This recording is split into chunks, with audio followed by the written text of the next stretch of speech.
Okay, and I think we are live, so welcome everyone. For those new to my channel, my name's Nicki, I'm an author and editor, and I post videos here on YouTube about writing, editing, reading, and all the other things I love.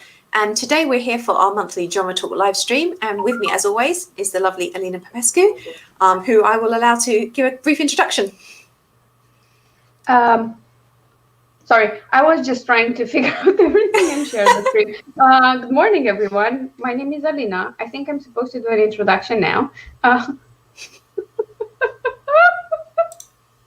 Right. So I'm a fiction author. I write mystery, sci-fi, fantasy, and contemporary romance. And we're here to talk about how genres fluctuate and how interest fades in and out over time. So that's me. Nicki, why don't you tell people more about yourself? While I share the screen real quick. It's fine. Well, perhaps I will share a little confession to start off the stream. Usually I like to have thought about these topics in advance, and I usually have a little page of notes in front of me, but I am currently working double almost time at my admin job to cover maternity leave, and I have been, like, the last 2 weeks I've just been so flat out, so I am actually going to be talking off the cuff a bit today. Wow. So you'll have to forgive me if I'm a little bit all over the place with the discussion, because I haven't had as much time as I would like to sit down and think about it and plan this. So this could be a very interesting stream. We could digress even more than usual. I look forward to it. I think it's going to be brilliant. I'm just sharing this now. So just a little confession on my side. I was hosting for the Evergreen Writing Oasis last night. It was from 9 to 10 p.m. for me. Mm-hmm. And I drank an energy drink before that because, I tried to be a bit coherent while talking because it was quite late for me. And then I got super pumped and excited during the workshop, and then I couldn't sleep quite well. And also my allergies are acting up this morning. So it's lovely. It's going to be so interesting because I'm sure we'll digress a lot. But that's no problem at all, is it? No. And I mean, I think our topic today was one that you picked, Alina, and I think from memory it came about because of the Midnight Sun release. Is that right, that you suggested this? So for those who don't know, if we just do a brief intro to that while you do your sharing. So Midnight Sun is the new release by Stephanie Meyer, who wrote the Twilight series of, is it 4 books, 5 books? 4, I think. 4. Let me see. Yeah. 1, 2, 3, 4. Yeah. Yeah. I have read them, but it's so long ago. And I know the last one was made into 2 films, wasn't it? I think that's what's confusing me. Breaking Dawn was two movies, but 1 book. Yeah. So this was a book that originally was actually written ages ago, years ago, back when she first released the 4 books in the series. And I believe from memory, and please viewers correct me if I'm wrong, but I think that the book was leaked.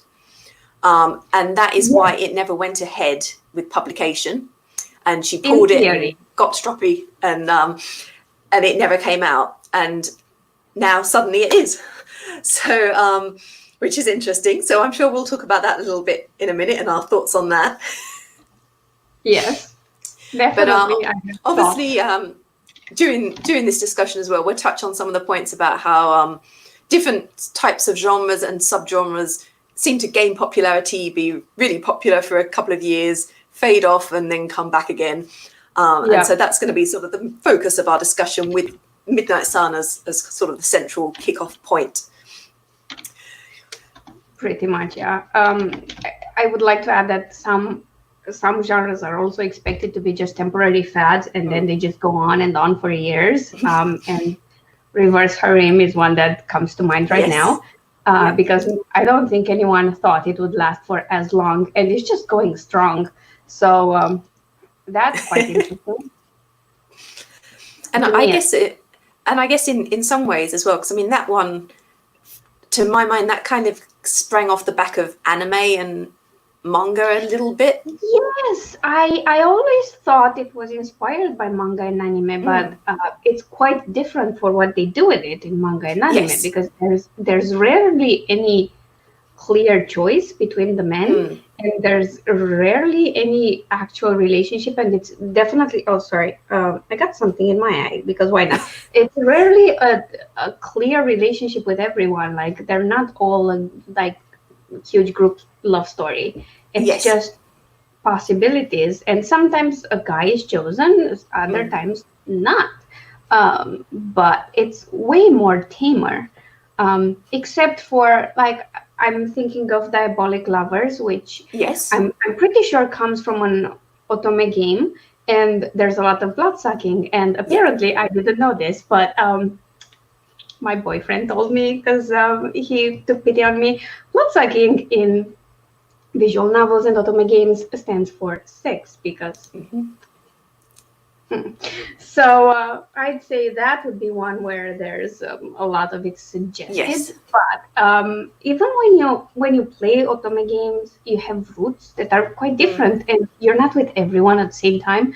I think just Western romance writers just took that to a whole new level, and everybody loved it. But, there's a reason harems were such a big part of rich people's life. It's because, it's fun to have a crowd of people worshiping you, I guess. So that with general romance escapism, I think worked really great, and that's why it still goes strong. Yes. But yeah, when it showed up, it was supposed to just be a trend thing, and now it's 3 years later. It's been going a little while now. Yes. And it doesn't seem like it's going to slow down, even with more writers coming into the niche. It keeps going. Of course, most of them are in Kindle Unlimited, from what I've noticed. So they're kind of specifically written for a very clear type of reader, and that's someone who reads a lot of books, like the people who get Kindle Unlimited and read 100 books in a month. So those people are out there, and there are lots of them. Well, a book a day sort of thing. There aren't that many who read 100 books in a month. But yeah, there are voracious readers out there. Most of them are romance readers, and I think the reverse harem thing just clicked with them really well, especially when it's paranormal. I noticed. Yes. I think paranormal, and if you pair that with the academy setting, that's striking gold. So and then we have the vampire genre, which I think it's at the opposite spectrum, because it's a very old subgenre of paranormal or horror, depends on how the story is written, and it comes in and out of popularity.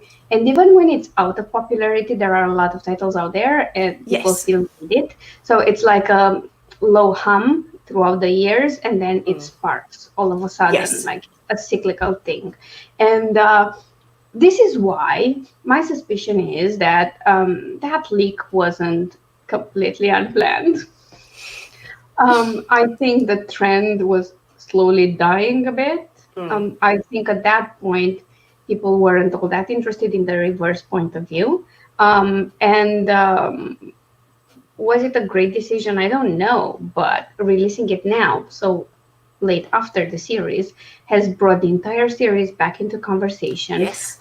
It has a long time to build a dedicated fan base, because after they finished doing the books, then the movies happened. And then after vampires, there was this huge trend with angels in books, apparently. Which, fair enough. That one is cyclical too, because if I think back in movies, at least, angels showing up is not the newest trend. There was that mini series with the guy from Vampire Diaries, whose name I forget, which I remember was quite popular among teenage girls, at least. He was a Nephilim. Anyway, what's his name? Not Damon, the other one, the brother. The other one, the one who's I can't remember his real name. I can't remember his movie name. Like Ian Somerhalder, fine, but I don't remember. Is it Paul something? Yeah, Paul something, whatever. We're on the ball. Just fun fact, I don't remember my own characters' names. Don't expect me to remember. So it's Damon and was it Stefan? Stefan was the character. Yeah. Okay, I remember the character. Woohoo!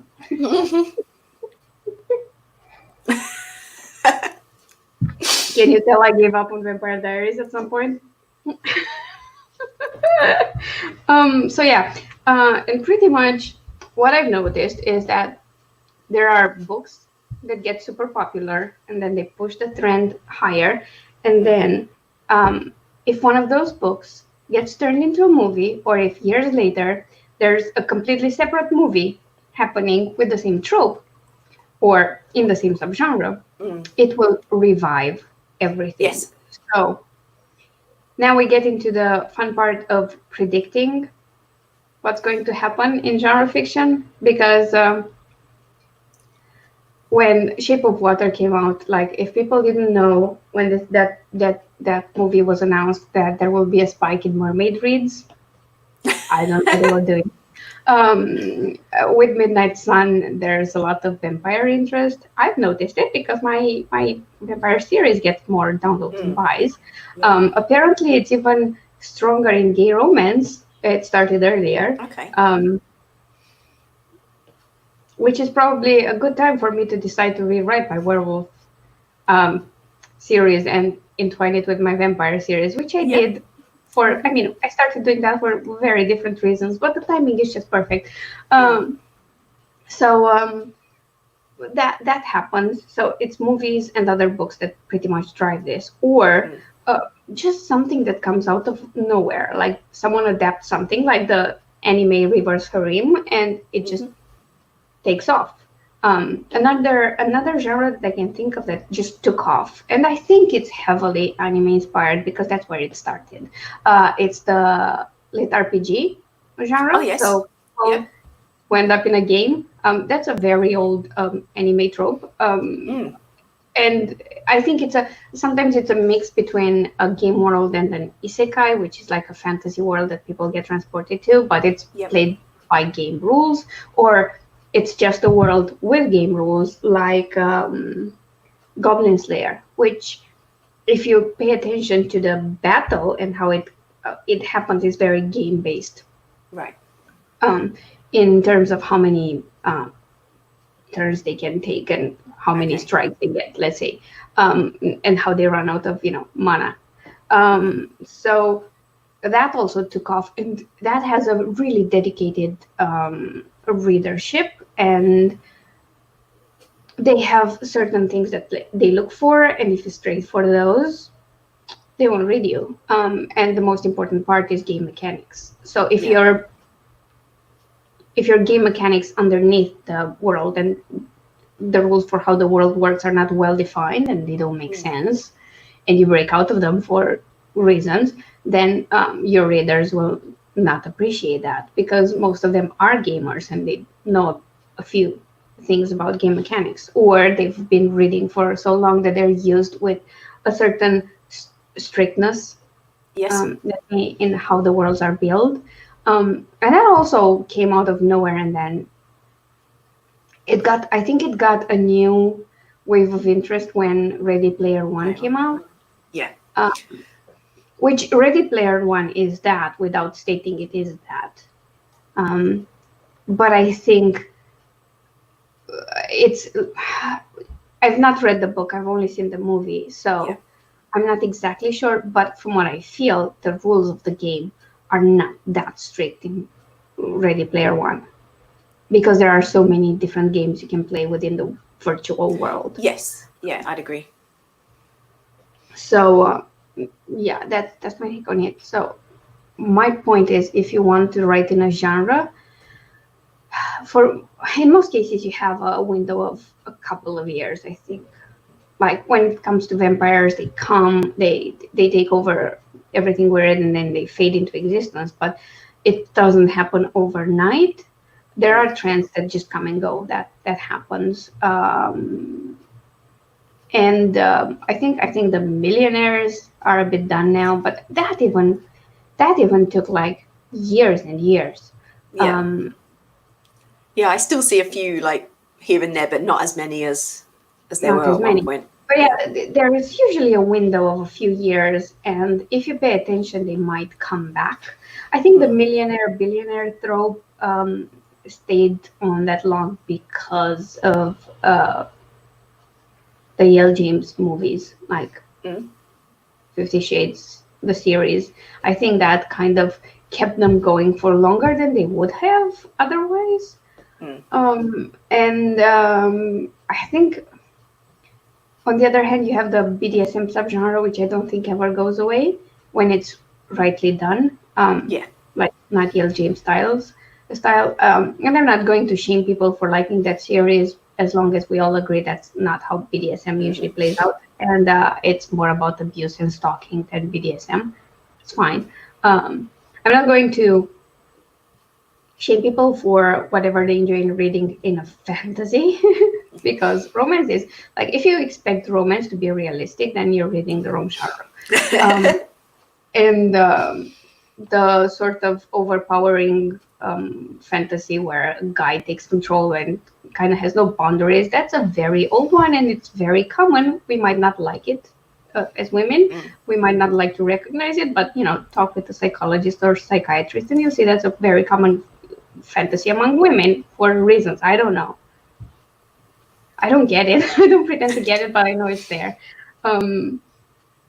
So not shaming people, but let's also be clear about what actual BDSM books, those I feel like they always get a lot of readers when they're well done.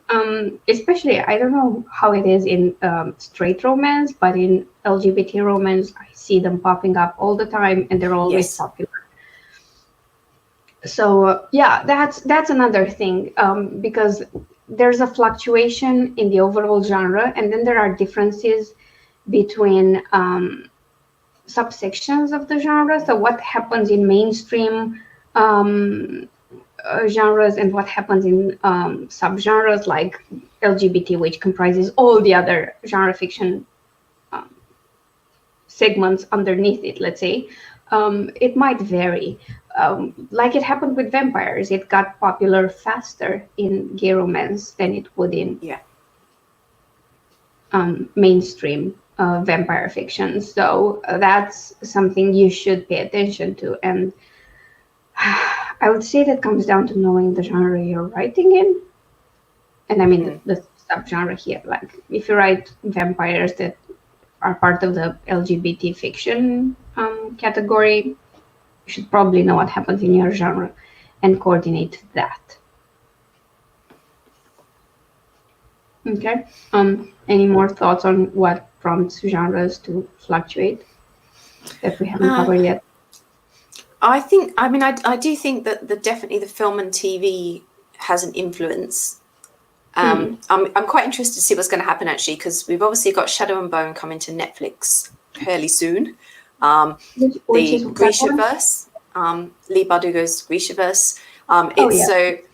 It's kind of going to combine the Six of Crows stories and the Darkling tale, Alina and the Darkling trilogy.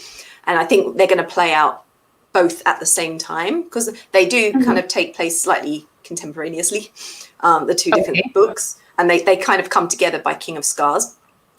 But I think they filmed it in a way that's combining the two stories at once, going back and forth between the action. And as far as I know, that's finished filming. So I'm thinking it's going to come out late this year or next year, maybe, depending on COVID holdups. And that's obviously a magic use fantasy. And at the same time, they're prepping for film, I think, the Shades of Magic by the Schwab series, which again, that's magic users in a fantasy realm. So I'm interested to see whether the combination of those two is going to be a bit of a spark. Yeah, that should spark some things. And let's not forget, we are getting the final season of Lucifer. Oh yes, of course. Yeah, I'm pretty sure will cause an increase in searches for demons and Lucifer himself in books, because it's ending and it was quite popular.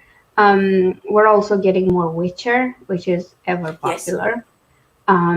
So that's a thing. And the old guard is getting a lot of attention. So superhuman, immortals. I think the paranormal, fantasy, and superhero genres are going to do well for a while. Yeah, and obviously with the Marvel and DC still going strong in the films as well, that's giving that a bit of a boost, and perhaps. I think that for this period when we're not going out that much, and we're encouraged not to, I think TV will have more of an impact than the film industry, which quite interesting. I think it's a first, to be honest, because a lot of things are postponed, and despite all the craziness that is going on right now with all the conspiracy theories and this pandemic doesn't exist, blah blah. It's going really not great for us. The cases are spiking everywhere, so I assume people will do the right thing and stay at home when they don't have to go out. And I think going to see the movies is not a necessity. Yeah. So we're going to fill our time with like Hulu and Netflix and yeah, all the Disney and channels. Everyone who hasn't bought Netflix shares is now cursing themselves. Yeah, a bit. And Zoom. I think even in this mess, the book industry is not doing all that bad because we are part of the entertainment industry, and we are an art. And I think gaming is doing the best. Like gaming is thriving because it's so engaging and it keeps your mind occupied. And I think of all the entertainment possibilities you have to distract yourself, gaming is the best, and it's showing. There have been a lot of sales everywhere, and because of that, they sold a lot of games. Even indies are doing incredibly well, and that warms my heart because not a fan of huge companies and game distributors and publishers because they're horrible. Yeah, I think people will rely heavily on entertainment, and books and movies and games will need to be there for them with less movies because constraints. TV is going to get a really huge role in this, and I think people are straying from the news even more than before because it's either skewed or twisted or depressing. So yeah, for once TV will have more impact on how genres fluctuate than movies, which is quite interesting, unless they get smart about it and start releasing movies to streaming services early, and then they'll rule the world again. Entertainment, I mean.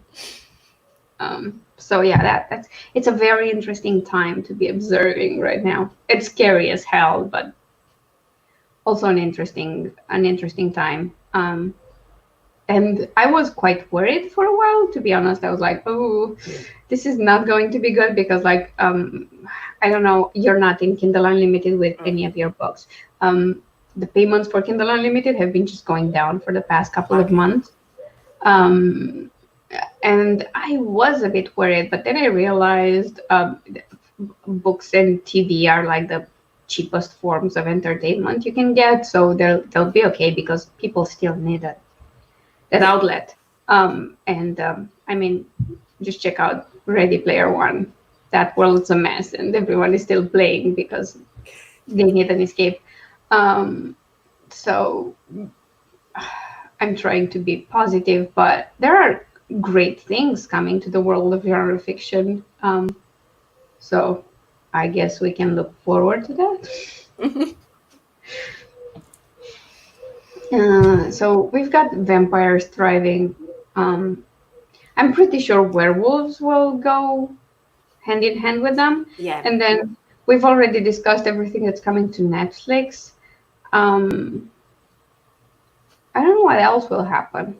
I mean, there seems to be a reasonably steady flow with the fairy tale folklore / kind of retellings. That had a little bit of a peak, and although it's dropped off a bit, there's still some coming out. That still seems to be a bit of a thing. And if they ever do an adaptation of one of those, that might give it a little spark again as well. Yes, and I feel like the more exotic the adaptations are, and by exotic I mean things that people don't know about. So Yeah. more obscure folklore and tales Yes. that get retold, those are doing really well. Um, because I think Uprooted did way better than Spinning Silver. But Yes, I I might like be. Uprooting more. Yeah.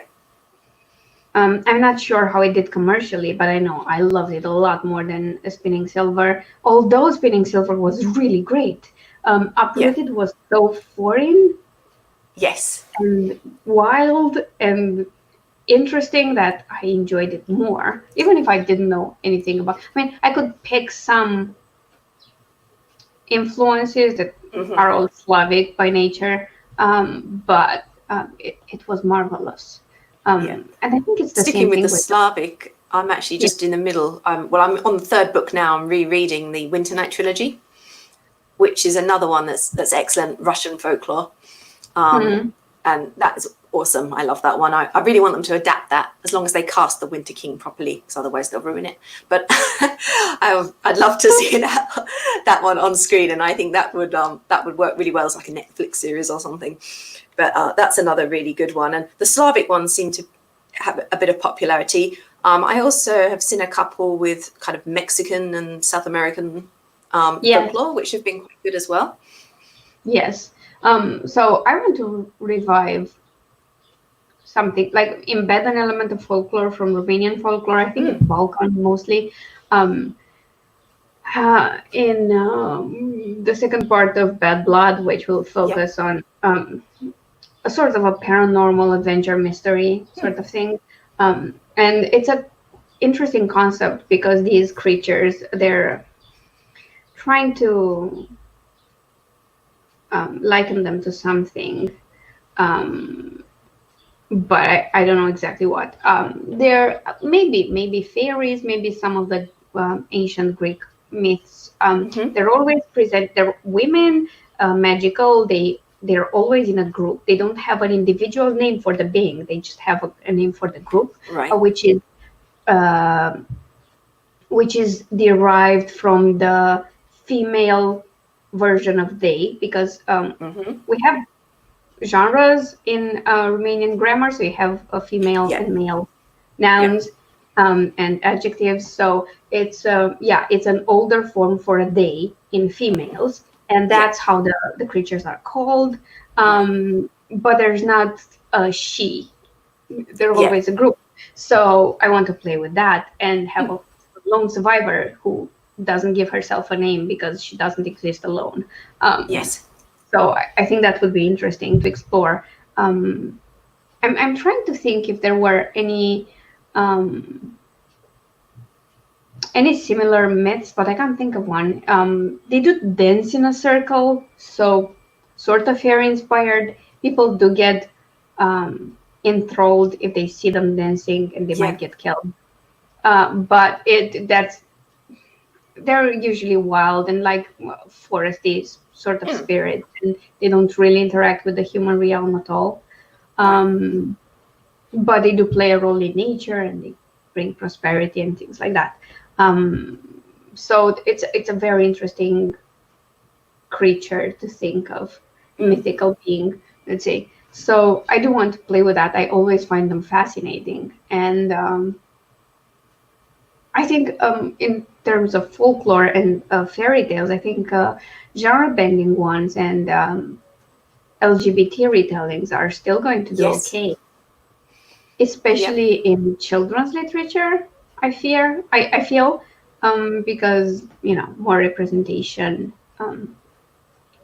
and less strict definitions of who's the hero in a story are impacting how stories are told, and I don't think there's anything wrong with that. Um, but I do prefer the adult version because we can stick to the actual story and Yes. not Yeah. prettify everything. I'm looking at Disney and the Little Mermaid. I was about to say Disneyfy as like a Yeah. adjective then. Yeah. I mean, I do get it. They're children's movies, basically, and they want them to have a happy ending. But I mean, I don't know if I prefer that or the cruel reality of Romanian children's tales, where it's like, if you ever not listen to your mom, you're going to die a horrible death. Or if you ever not listen to your mom, you're going to see your brothers and sisters slayed in a horrible way. And then we'll have to help your mom avenge them by killing the perpetrator. Oh, God, I can't speak today. The one who killed your brothers, let's go with that, because I can't pronounce stuff today. So I'm not sure that's a good way of doing it either. I mean, like, why shock your kids into obedience? You could, just explain things to them. But like, if they're crying, they're, bawling their eyes out at the end of a story, maybe you've gone too far. Just saying. But on the other hand, I don't really enjoy the prettified versions of everything either, because I think The Little Mermaid hit me so hard because it was a lesson in what people sometimes value that has no value, and how appearances are all that matter sometimes, and how shallow some people's views can be, which I think it's a lesson you should learn, just to grow as a person. But I mean, I hope we don't get to prettify all the stories in adult literature as well, especially if they're all turned into romances, because then you need a happy ending. But I think there is a way to keep the grit and the darkness of a story and still give the happy ending that's satisfying, but maybe not everyone survives in the end. I was actually watching recently, a couple of weeks ago, they did a 1 week showing of the Grinning Man musical, which I'd seen in London. And I was so excited I got to see a recording of it again during the COVID. There's been some pluses to the COVID. There's been lots of good theatre on YouTube. Yeah. And it was interesting because they did a Q&A session with the cast and the writers afterwards. And for those who don't know, this is a musical based on the Victor Hugo novel, L'Homme qui rit, which is... It's a fairly dark novel, political, social, economic commentary in some ways. But the main character as a child, had his face sliced, so he has a permanent smile. He can't not smile. And the way the musical did this, it took it and turned it into a kind of fairy tale. And it was like if Tim Burton did a musical along with Guillermo del Toro, it would look like this. And it's that kind of show. And it is very dark, and it's a lot of dissonance in the music. But they changed the ending. And in the Q&A, someone asked the question, why did you change the ending of the book? And this is one of those sort of making it a little bit happier things, because in the book, everyone dies, pretty much. Like all the main characters, they're gone. That's it. And they were like, that seemed a bit of a downer for a night at the theatre. The creators decided. So in the musical, they lovers reunite at the last moment and don't throw themselves into the sea. So hurrah, and they get to go off and have a new beginning. And that kind of works. And it did manage to keep some of the darker aspects of the story, but it managed to imbibe into it a little bit more comedy and a happy ending as well. And I'm thinking too of the way the Victorians used to try to change Shakespeare. I don't know if you've ever come across any of the Victorian era. King Lear was probably the most famous one. They didn't like the ending of King Lear. That was a bit of a downer too. So we changed that in the Victorian period and made that a little bit happier. And they did quite a few edits of Shakespeare during the Victorian times to make things a little less sexual and a little happier. So luckily we got rid of those versions and went back to the originals eventually. I mean, like, okay, I understand the happier, but why take out the sex? Because then it gets depressing again. It's such a contradiction. Like, I don't know if you've ever come across everything of any pleasure, then just keep the original ending and take out the sex, and you're great. There's a really good sketch which I recommend everyone look up if you like Shakespeare, and it's called "And How Is Hamlet?" And they did it in the Shakespeare Review. And this little comedy sketch is a messenger who serves the Danish court has returned to Denmark after a long absence overseas doing his embassy business. And he comes back and he's like, well, everyone, I'm great. It's great to be back in Denmark. And how is Hamlet? And he goes off, Denmark's dear delight. And they're like, Hamlet, my lord, is dead. And then he's like, disbelief of the messenger as they go through all the things that have happened. Gertrude, the queen, has also died. And Polonius, I fear, has passed beyond.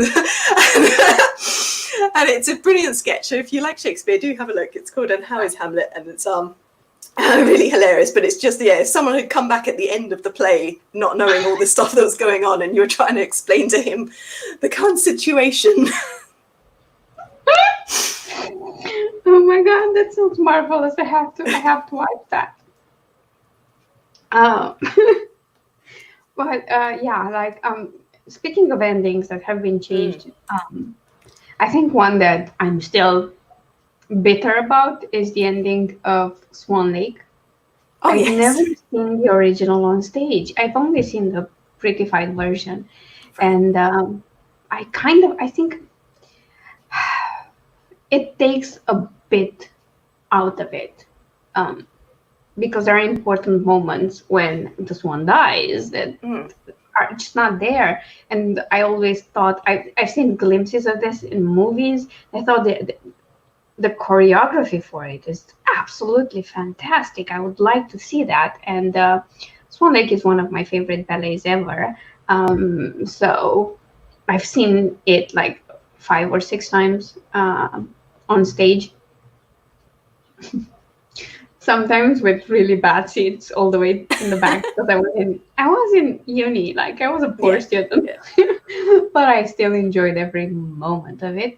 So I would have loved to see the original at one point. So I think my problem with endings being changed is that no one does the original anymore. And I think that's a bit of a loss.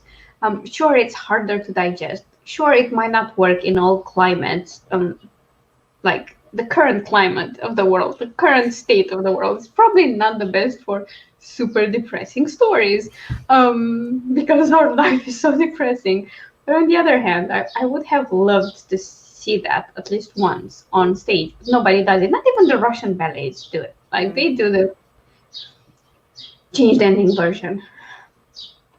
And I think that's sad. So that's our complaint, everyone. And if you're a ballet company and Lena would like you to put on Swan Lake in the original version, please. Thank you for that. Clearly it's going to happen. There was a bit in a PewDiePie video about cringing, and there was this girl posting 2 photos of herself, and not the most. I mean, one was her sticking her tongue out, and she was like, I want to play in a Netflix drama. Twitter, do your thing. And she just expected people to keep tweeting that at Netflix until she got a part. And I'm like, we should do the same thing. I didn't want the version of Swan Lake. Twitter, do your thing. But the problem is that you don't have one target for this. You have to just spam all the ballet companies until they do it. By the way, just for full disclosure, I haven't looked for an original version of Swan Lake in a few years. So if everyone's doing it and I don't know about it, I apologize. I just looked around me where I could actually go to see a ballet. So nearby countries, I didn't find anything. Might not have been in English, and that's why it didn't pop up for me. But I tried my best with my limited language skills because, so I'm not saying nobody ever does it, although I did just that. Nobody does it anymore.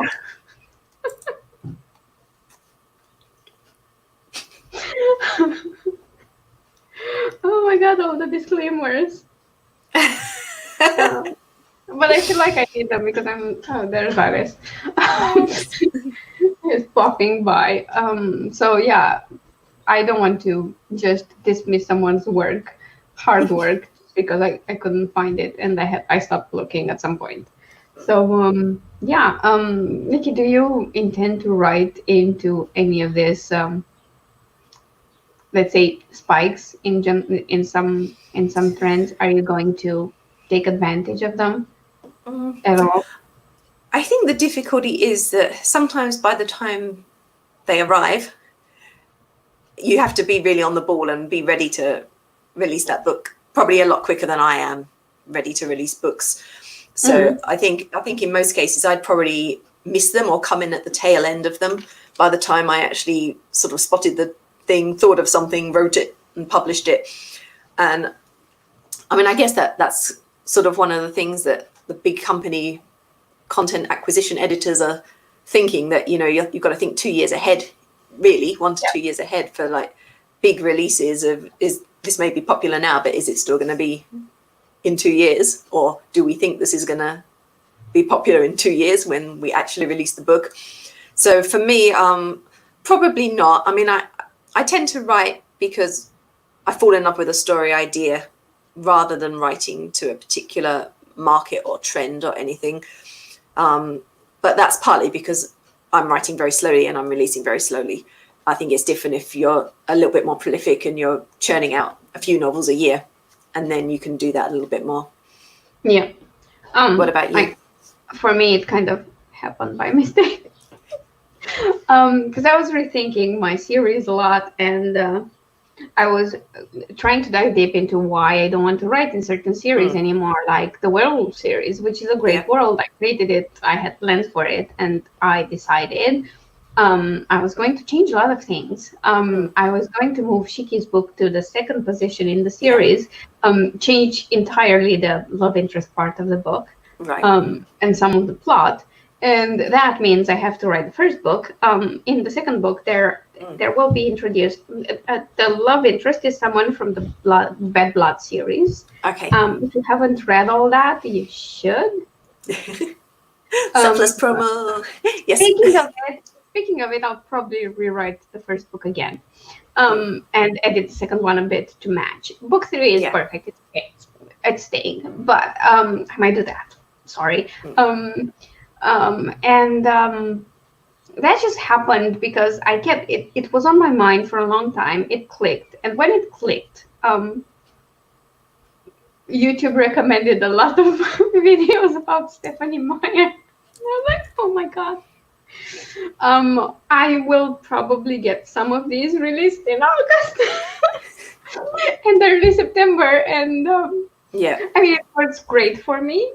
It really works great for me, but you know, it wasn't exactly planned. And the thing is that with the elements in the second part, like I want to get these done so that I continue with the Bad Blood, because the second book in the werewolf book, werewolf series, kind of connected with the next part, and then my witch series, that's a paranormal mystery adventure of sorts as well, that's connected to Bad Blood, but I need these other 3 books to happen so I can then put out those, and so it will come at a time where people are doing magic stuff on TV.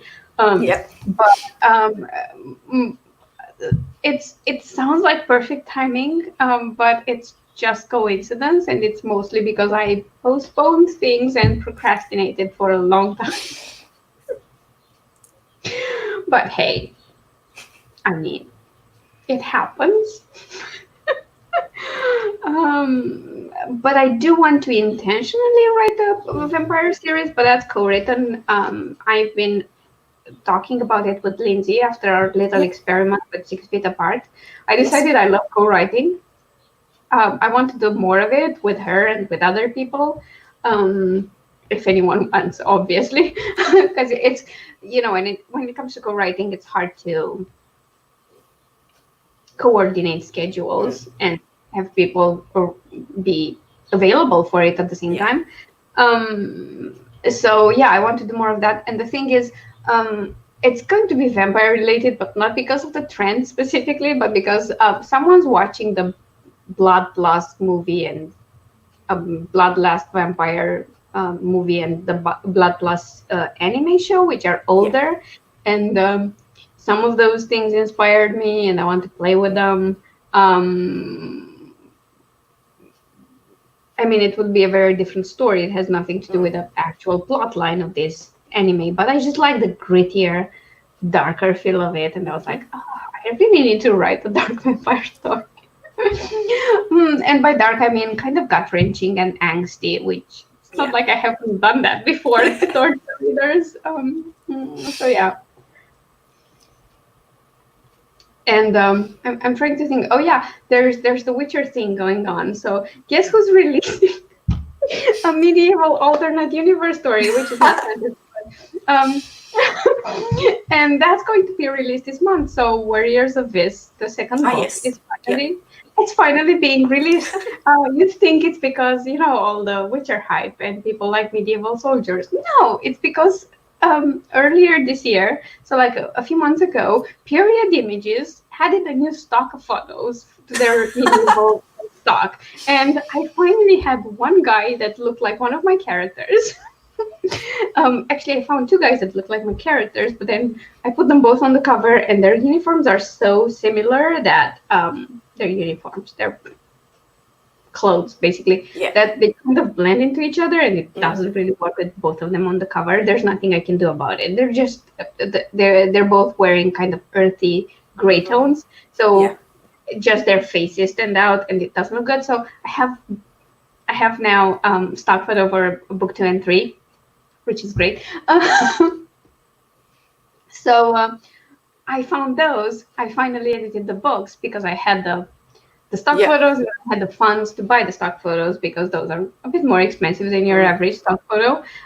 So that's why I'm releasing it now, because I've had it written for 1.5 to 2 years, but I couldn't find anything that worked for the cover. Yeah. So here we are. Fun fact, when you're writing warriors, don't write them clean shaven and young. Yeah. Because one of the protagonists is like 19 or 20. He's 19 when the story starts, and it goes on for a while. So let's say he's in his 20s. And the other one is slightly older, but he has long blonde hair and he's clean shaven. Do you know how long I looked for something like that? And for the guy not to look in his 40s. Because certainly they looked older back then because of the rough life, but not the prince. It doesn't particularly work. He might be a warrior prince, but still. So yeah, that was particularly interesting. You should pay attention if you care about how your cover looks after that. I got away with the first book because the guy looks so much like Storm that the facial scruff didn't matter. Because, let's say if they're at war and they're fighting, they're not going to take time to shave. Yeah. So it kind of worked, but not in this one because they're just stuck in a palace for most of this. Yes. They would definitely have time, and yeah, it was fascinating. So yeah, sometimes my timing is it looks like I plan things so when actually I can finally release a book that I made people wait for 3 years for. Another pro tip: if you have a best-selling book, like your most popular book ever, maybe don't wait for 3 years to release the second one. Maybe that's not the smartest thing you could ever do. Unless you're me, and I'm an idiot. Hopefully, because of all the Witcher things, it does well. But yeah, that's how I chase trends. I sometimes happen to release on the right.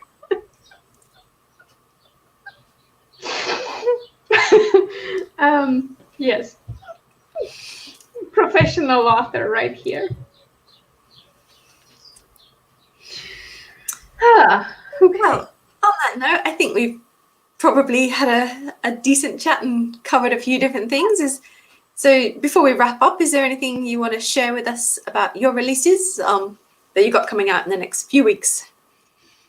So I have Warriors of Vis book 2 coming out. It's called Flight of the Eagle.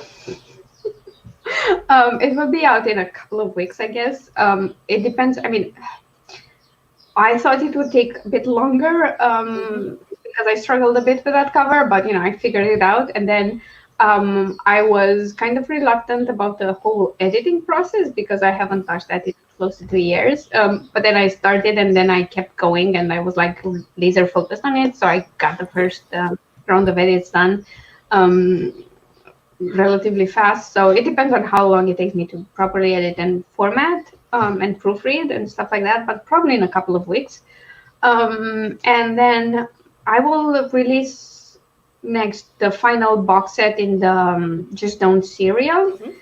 So the final box set will contain the final story arc. It spans over 3 books, and that's going to be released. The series is now complete. It's all available in Kindle Unlimited if you want to read it.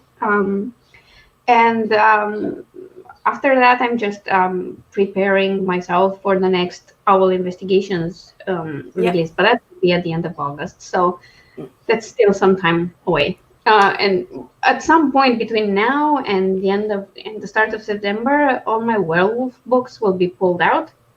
Mm-hmm. And I will re-release them with another new book in front of the other 2, and book 2 completely rewritten. And I'm planning to just drop them all at the same time. It will be in Kindle Unlimited for a little while. Mm-hmm. So I will do a 90-day stint in Kindle Unlimited, or maybe 2 of them, and then move them to wide. But because I'm just dropping all of them at the same time, I want to make it easier for people who do have Kindle Unlimited to just binge them. So those are the plans. Now, if everything gets a bit delayed and it's closer to September than it is to at the beginning of August, we'll talk about it in our next stream. Yep. Speaking of the next stream, sorry, I have an important announcement. We'll probably not switch the book we aim to read again, because Claire said she will release the rewritten version of Losing Your Head by the end of this month.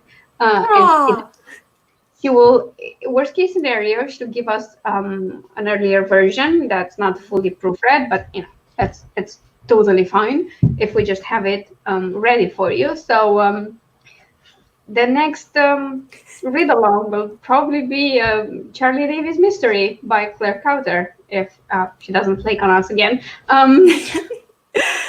And that we'll be over on Alina's channel obviously next month for that. So check out the link to her channel below and subscribe so you don't miss it. Thank you. That's it. Now your turn to promote your stuff.